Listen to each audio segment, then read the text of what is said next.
I'm Steve Wiggins, and this is the Groundworks Ministries podcast. Today we're reading from the book of Genesis, chapter 48, and let's focus on verses 20 through 22. So he, Jacob, blessed them that day with these words, Israel will invoke blessings by you, saying, May God make you like Ephraim and Manasseh, putting Ephraim before Manasseh.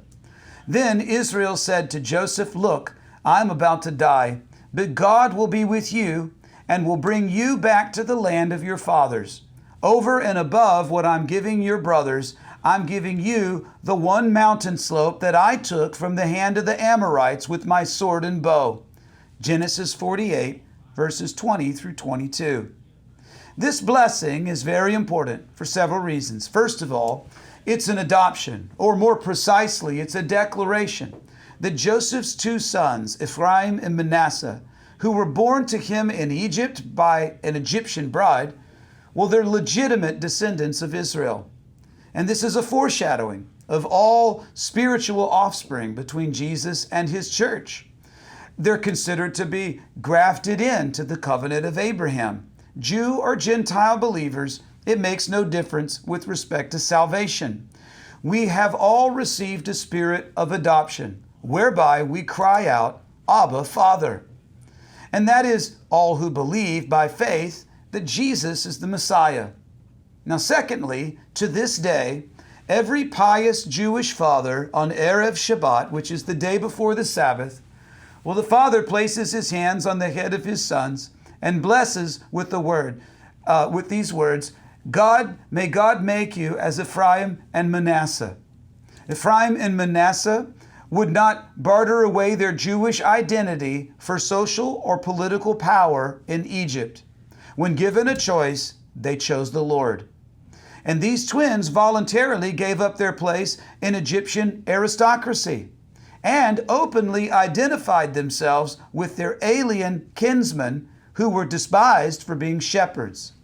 And in a similar way, when we have truly received spiritual adoption, we should no longer desire worldly privilege over eternal honor of being co-inheritors with the Messiah. While in the world, they chose to not be of the world. And finally, at the end of this chapter, there is a reference to a plot of ground purchased by Jacob in Genesis chapter 33. It seems this plot of land at one time had fallen into the hands of Amorites and had to be retaken by force. And this military exploit is not mentioned anywhere else in the Bible. But the statement can also be taken as a prophetic reminder of how Israel will have to retake and maintain Canaan by force and struggle, perhaps several times, as has happened in history. The taking and holding of Canaan is ultimately determined by the power and the will of God because of his promise alone. And that means it is not necessarily dependent upon Israel's collective righteousness. Deuteronomy chapter 9 verse 5 says this, You're not going to take possession of their land because of your righteousness or your integrity.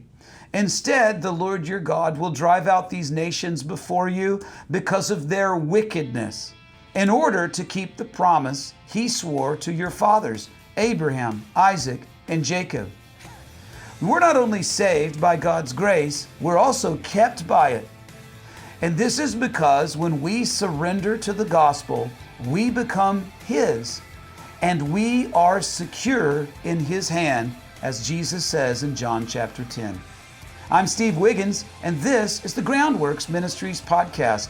Check us out at groundworksministries.com.